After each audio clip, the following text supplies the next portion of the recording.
നമസ്കാരം. YouTube content creator Akhil NRDക്കെതിരെ വിമർശനവുമായി influencer Angeline Maria രംഗത്ത്. ഒരാളുടെ മാനസികവും ശാരീരികവുമായ അവസ്ഥകളെ കളിയാക്കി വീഡിയോ ഇട്ട് വ്യൂസ് ഉണ്ടാക്കി കാശാക്കുന്നത് കടുത്ത ക്രൂരതയാണ് എന്നും അന്ന് ചെയ്തതിന്റെ കർമ്മഫലം തന്നെയാണ് അഖിലിന് ഇപ്പോൾ തിരിച്ചു കിട്ടി തകർന്നിരിക്കുന്നത് എന്നും തുറന്നടിച്ചുകൊണ്ട് രംഗത്തെത്തിയിരിക്കുകയാണ് മോഡലും ഇൻഫ്ലുവൻസറുമായ ഏഞ്ചലിൻ മരിയ.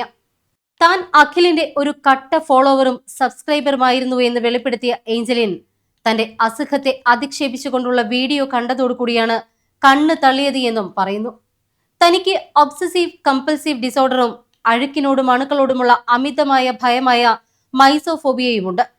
2019 മുതൽ ഇതിനായി മരുന്നും കുത്തിവെപ്പുകളുമായി ചികിത്സയിലാണ് താൻ. റോസ്റ്റിംഗ് വീഡിയോകൾ താൻ ആസ്വദിക്കാറുണ്ട് എങ്കിലും തന്റെ അസുഖത്തെ വിറ്റ് കാശാക്കിയത് വലിയ രീതിയിലുള്ള മാനസിക വിഷമം ഉണ്ടാക്കിയെന്നും അന്ന് രാത്രി മുഴുവനും താൻ കരഞ്ഞു തീർക്കുകയായിരുന്നുവെന്നും ഏഞ്ചലിൻ ഇൻസ്റ്റഗ്രാമിൽ കുറിച്ചു. ഒരാളുടെ ആരോഗ്യസ്ഥിതിയെ വിറ്റ് കാശാക്കുമ്പോൾ ഓർക്കുക, നാളെ നിന്റെ മോശം അവസ്ഥ വെച്ച് മറ്റുള്ളവരും ഇതിനെ കാശാക്കും. അന്ന് ആ വീഡിയോ കണ്ടപ്പോൾ ഇയാൾക്കും ഇതേ അനുഭവം എന്തെങ്കിലും വരണമെന്ന് താൻ ആഗ്രഹിച്ചിരുന്നു. സാഹചര്യങ്ങൾ എന്തു തന്നെയായാലും കഴിഞ്ഞ കുറച്ച് ദിവസങ്ങളായി അഖിൽ വൈകാരികമായി തകർന്നിരിക്കുകയാണ് എന്ന് അറിഞ്ഞു. താൻ കാരണം അനുഭവിച്ച അതേ വേദന അഖിലിനും കിട്ടി. ഇതാണ് കർമ്മ എന്നും ഏഞ്ചലിൻ കുറിച്ചു. എന്നാൽ കുറ്റസമ്മതത്തിന് പകരം ഈ പോസ്റ്റിന് താഴെയും സൈബർ അധിക്ഷേപവുമായി ചിലർ എത്തിയതോടുകൂടി ഏഞ്ചലിൻ ശക്തമായി വീണ്ടും പ്രതികരിച്ചു.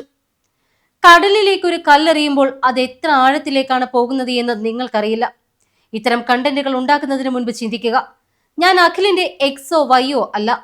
പോസ്റ്റ് കൃത്യമായി വായിക്കൂ. ഞാൻ അയാൾക്കെതിരെ ഒന്നും ചെയ്തിട്ടില്ല.